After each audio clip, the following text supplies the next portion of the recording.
Dave Helman has covered the Cowboys for 9-10 years. We have hired him at Fox Sports to be up in Oxnard, which, by the way, excellent strawberries. I don't know if you know that as a Texas citizen. Very good strawberries. He has a new article on foxsports.com, How Come Micah Parsons Plans to Be a Matchup Nightmare All Over the Field. I said I would not pay linebackers. Micah Parsons is that rare exception that he lines up in 4 different spots. So when you talk to him, what does he think? I mean, he plays with such urgency. There are guys in pro sports, among pro athletes, that you can spot them on the field. They're just moving. What does he think his secret sauce is? I think one of the most insane competitive drives I've been around, for starters. I mean, he's absolutely that guy when it comes to just wanting to win everything. And then, it's nice to just have an absolutely freakish athletic profile as well. I mean, when you're 6'3", 230 and can run a sub 4.4, it speaks for itself. And the funny thing for me is, and I heard y'all talking about this on the previous segment, I mean, Micah is a pass rush phenom. I mean, he had 13 sacks last year. He looks like he could move down on the line and be a fantastic pass rusher full time, but he doesn't want that. He's like, put more on my plate. I want to be versatile. I actually asked him last week when I was doing research, getting quotes for the story I wrote. I was like, what would you prefer to be ID'd as? How do you want the offense to see you? And he was like, see me as a big, but know that I can do more than that. Like, I want people struggling to ID me because it makes things easier for everybody else on our defense. Well, basketball, Dave, I'm not sure if you follow, but it's become positionless. Like Jokic for Denver can. Absolutely. Mike is kind of a little bit positionless, where he can guard the back. He's the rare guy that can size up a tight end, run with a back, and pass rush. He is really the ultimate hybrid defensive player. I'm not a basketball savant by any means, but I use like a LeBron James when I talk about Micah a lot, just in the sense of, I mean, LeBron can play all 5 positions Absolutely. on the court. Micah Parsons, you probably don't want him in the slot against like a true slot receiver, but like he can carry guys down the seam. Mike McCarthy was talking about it up in Oxnard last week. They track, everybody tracks GPS and these numbers these days. He went down the seam with Tony Pollard, probably the fastest player on the Cowboys offense, and clocked 20 miles an hour. So he can do that. He can rush the passer. He can drop in coverage. He doesn't have a position, and I really think when you look around the league at the most successful players and the most successful defense, you need a handful of those guys. Yeah, no, and he may be the best in the league. I've said this before, that Bucky Brooks always says there's kind of tractors and trailers. There's guys that can pull a team, Josh Allen, that literally he can pull a team. And then there's guys that need to be kind of pulled. What worries me about Dak is his numbers without Amari or a healthy Tyron Smith. I did not think it was a good offseason. I understood with CeeDee Lamb's emergence saying we're going to let go. We're going to move off Amari. But boy, Cedric Wilson was a darn good 3. And now Michael Gallup's off an ACL. This does feel, Dave, like a little bit like, hey, Dak, we kind of need you to pull instead of be pulled. And I'm not sure he's that guy. The funny thing, like, we don't have to debate, Colin, because we're going to find out in 2 or 3 weeks. Because I agree with everything you just said. I really think the Cowboys are putting the impetus on Dak Prescott to, and I think he's a hell of a quarterback. He's easily top 8 for me. On his best day, I think he's top 5. He's not all the time, but like he has played games at that level.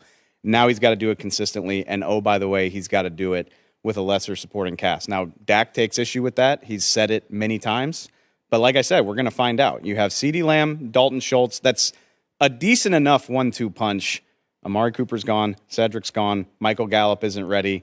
The third guy you're asking to lean on after those two, Schultz and Lamb, is Jalen Tolbert, who is a rookie. He just got here. He's having a very nice training camp. But man, when it counts for real, week 1, and you're starting with Tampa Bay and Cincinnati right after that. Like, you don't have a ton of time to feel this out. So I really think the Cowboys are saying, we paid you like one of the best 2 or 3 quarterbacks in the league, and we need you to play like it. Yeah.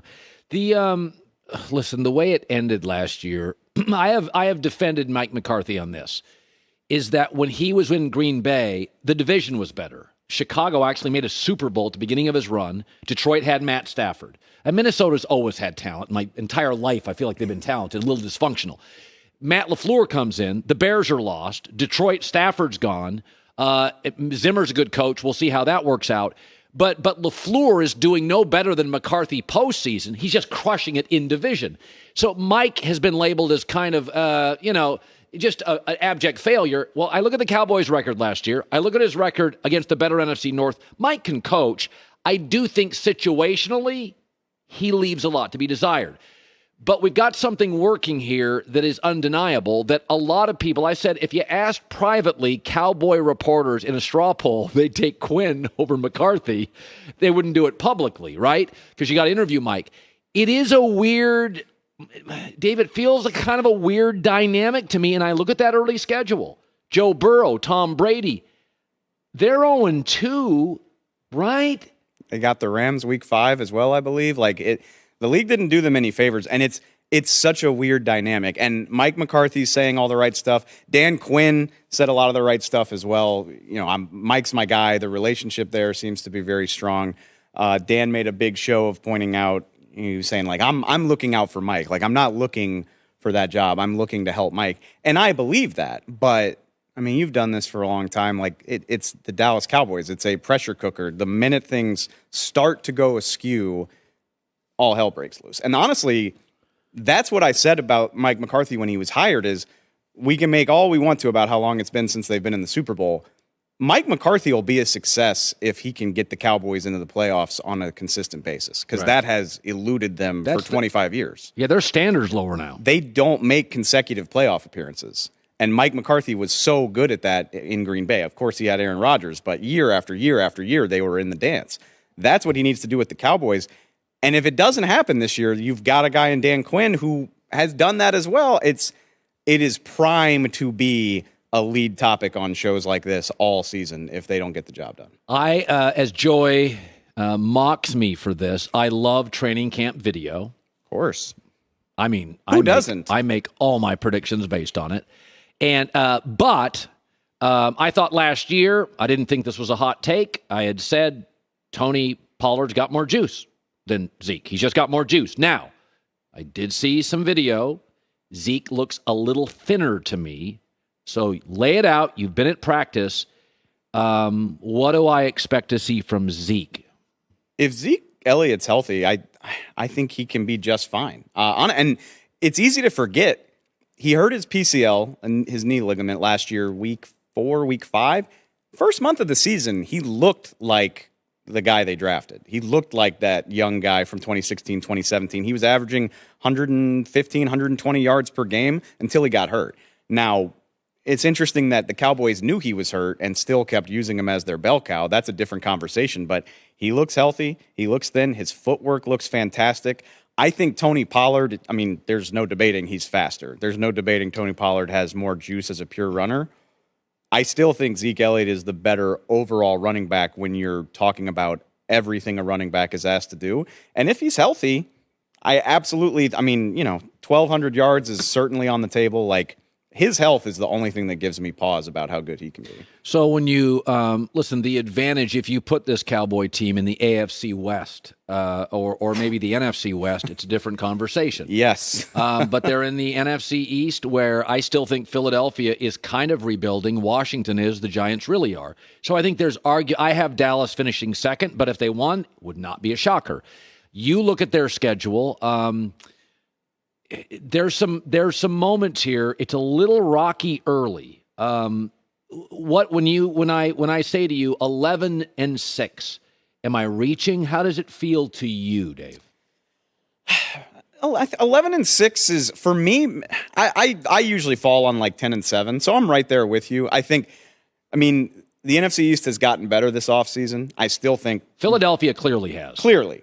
And I think Washington has upgraded at least marginally. I think, I know the end of the year in Indy was a debacle for Carson Wentz, but he quietly had a decent season. 27 TDs, 7 picks. If he can avoid the 1 or 2 boneheaded things he insists on doing per game, I think Washington is a sneaky good team. All right, so let's just go over this for fun. Okay. We all at some point in our life, David Helman joining us, radio audience, have grabbed our pocket schedule and a felt pen and gone WL. Why are you a football fan if you're not doing that? That's the whole joy of it. Okay, so let's say I'll give them a split with Brady and Burrow. They'll win one of those games. Okay. That's read. Okay. Keep track. Joy, can you keep track of this? Okay. Sure. Thanks, Joy. Okay. Thank you, Joy. So they're 1-1. Let's go to week 3. They beat the Giants and they beat Washington. They're 3-1. Okay. They lose at the Rams 3-2. At Philly, your call. I lean toward Dak Prescott against the NFC East. I mean, he's owned that division for most of his career. I agree. So now we're at 4-2. I agree with you. Detroit Bears at home.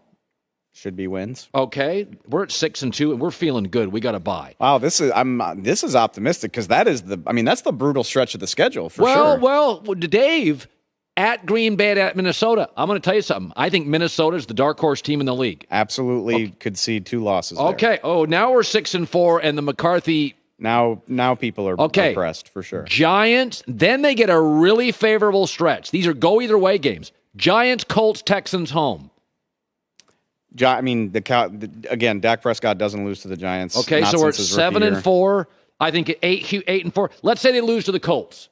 Okay, Is that fair? Yeah, absolutely. Okay, so now we're at 8-5. All right, then the season comes down to at Jacksonville, W9. I'll let you call the last 3. Philly, Tennessee, Washington. I think Philly's. I mean, put some respect on Philly and say that should be a season split. Okay, one way or the other. 9-6. 9-6, and at Tennessee, Vrabel's really good. I give that to Tennessee. 9-7, yeah, and then they beat Washington. Yeah, 10-7 sounds about right. I mean, 6-2 would be a hell of a start with Tampa, Cincy, and LA all on the schedule. Yeah, so Cowboy fans, we gave you a win over Matt Ryan and the Colts, pretty good team, and we gave you a win over Brady or Burrow. So we were not negative. We were pretty positive. Now we do say.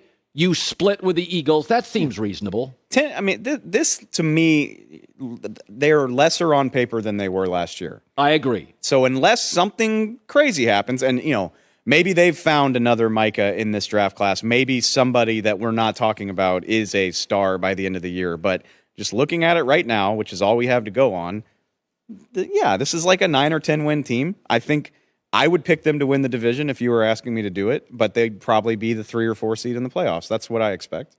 Excellent stuff. David Helman, never had him on before. Fox Sports Digital. Read his stuff. He's got a Micah Parsons interview.